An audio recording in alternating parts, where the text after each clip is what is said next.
Hey everyone, welcome to chapter 2, lesson 3, where we're going to be talking about the client journey. So, this is the stages that your client goes through when they go to book you. There are 8 stages: the initial inquiry, follow up, consultation, proposal, booking confirmation, pre event communication, event execution, and post event follow up. Our goal is to make a seamless flow through all of these stages so that the client doesn't get caught at one or you lose them. So obviously, the initial inquiry is when a client first reaches out. Before they even reach out, it takes about 7 touches for them to decide if they want to reach out. So that's seeing your post, seeing your story, seeing videos of you. So that's why posting and your portfolio is so important. When people see your post, they're going to know who you are, how you work, what your style is, and how other people like you. So, what to do is when they reach out, you respond promptly with a personalized message because this is going to help them realize that you're a real person. The faster you respond, the more likely you're going to book them. If they're reaching out to other live painters and you're the first one who responds and creates communication with them, they're going to follow through with you most of the time. But you can also automate these initial responses so that you're saving time and weeding out the people that you're not able to work with. Follow up is so important. You need to be following up. People lose clients because they're not following up. People forget they're having a conversation with someone or where the conversation was. They get busy, things slip their mind. So, most of the time, if someone's not responding, it's not because they don't want to work with you, it's just some other reason. So, you need to be following up. I had a client one time who just was not following up, wasn't following up, and I really wanted to work with them. So I reached out around every 2 to 5 days for about 2 months. I mean, it was a long time. And finally I was like, listen, I really want to work with you. And I am getting booked out to when your date is. So if you decide you want to work with me, please let me know. If not, I wish you the best, but I will be booked either way. And she reached out, she said, let's get on a call.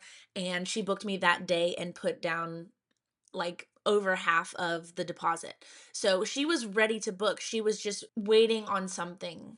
So that's why it's so important to follow up. Sometimes in the beginning stages of our business, we need to be doing that really hard work of following up consistently with the people that we're trying to work with. Over time, it's going to get easier and you're going to be booking more clients more seamlessly. But for now, if you're starting out, this is the strategy for booking your clients. You're reaching out every 2 days.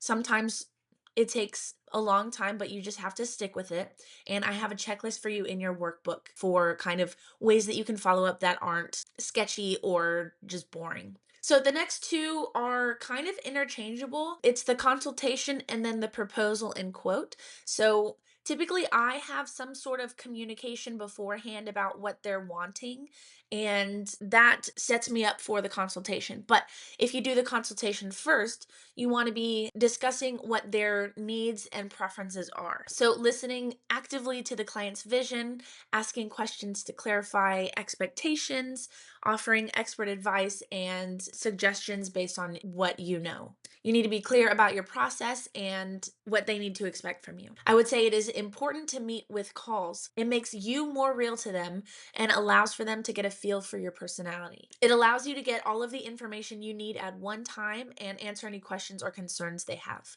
If they are saying that they can't afford it, I have something for you to deal with that. But your work is valuable, so you know that you're charging what you're worth. So, what you can say is, I hear you. I'm definitely not the cheapest live wedding painter out there. And even if I offered you a lesser package for cheaper, you wouldn't want me to. My number one priority is to give you the live painting experience that you reached out to me for a stunning painting of your favorite moment at your wedding. If I cut corners on what I know you want just to book you at a lower price, I would be doing you a disservice. That being said, would you allow me to spoil you two with an experience and a stunning painting that you're going to treasure for the rest of your life? So you can say something along those lines. I'll have it written down below for you to look at, but that's just one thing that you can say. And a big thing is you need to be asking for the clothes. Now, you can figure out a way to make your package a little less expensive for them. And if there's some problem, I wouldn't just throw away the lead. You can still work with them in some sort of capacity, whether that's at the wedding or not at the wedding. You need to decide what you're willing to do. How low are you willing to go on discounts? And what are you not willing to do? So, the proposal is a detailed package of what you offer or what you talked about with your client during the consultation. So, what I do is I send my clients a proposal once I know that I'm able to work with them on their wedding day and their location. So, I send them all of the information of what it looks like to book me, what my packages and my pricing are, so that when we go into a call, we can clearly talk about everything that goes along with booking me. Now, if this is going to be sent after the fact, this is your quote of everything that you talked about in your consultation call. And this is just laying out everything you talked about, the prices, and the scope of work. So, this would basically be an invoice.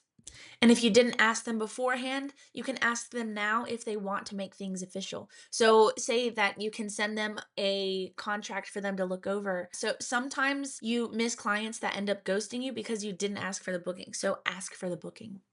Now, when you do get the booking, yay, congratulations. You need to confirm the booking and finalize things like the date, time, and venue. So, double check everything in your contract. I had a bride who put the wrong wedding date down, and I showed up to the venue 2 days early. Thankfully, everything worked out, but you need to be double checking every detail. And then once you get the signature and payment, let them know that you got that information. Let them know that you're excited to work with them and you can't wait for their wedding. Again, you want to give them a lot of positive feedback just to get excited about working with you. I do want to mention that HoneyBook is an amazing asset for creating a seamless client journey. It helps you to capture the lead, it automates responses, and it can help you send details. You can create a project space for the lead to easily send emails and packages. You can create your proposal packet in HoneyBook to send directly to your clients. And when you write a contract, they can customize the add ons that they want to include. It changes the pricing and the invoice, and it comes with the contract and invoice and payment attached. So you have everything in one place. It makes it super simple and easy for your clients, and that just adds on to their experience. If you want to check HoneyBook out, I have a discount that you can use to get 20% off of your first year. So check that out in the module below. As you're leading up to the wedding day, you need to be getting in touch with your clients. Confirm information, make sure that they don't have any concerns. One thing that I love to do and I get really good feedback about is I reach out on holidays or their birthdays or encouragement to just help them enjoy the process of planning their wedding and working with me. So this stage is also very important. And again, HoneyBook allows you to organize your clients in a way where you can see when they're coming up and easily reach out to them. So it's wedding day. It's time to execute the event. Arrive early, dress professionally, maintain a positive attitude throughout the event, engage with the guest, capture the special moment, deliver your high quality painting. So, we're going to talk in depth about this in a couple chapters when we're talking about being at the wedding. And then you have the post event follow up. This is also very important. You want to continue your relationships with your sold customers just because if they had a good experience, they're much more likely to work with you again and to give you referrals. So, if you need to finish your painting in the studio, keep them updated with how your progress is with getting the painting shipped to the final destination. Follow up with your clients after the event to ensure the satisfaction and to gather feedback.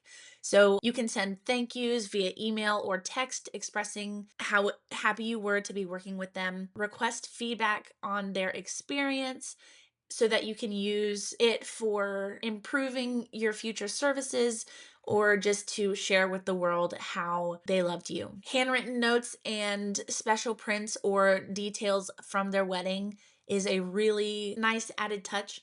So in your workbook, I'm going to have a lot of things that you're able to do and kind of just a guide for you to create a seamless workflow. So that's going to be your homework. Go through and make sure that your process doesn't have any hiccups. Make sure that it's easy for your clients, and you just want to make sure that they are getting a really good flow to book you. So I'm super excited for you. I hope that this has been helpful, and I will see you in the next lesson.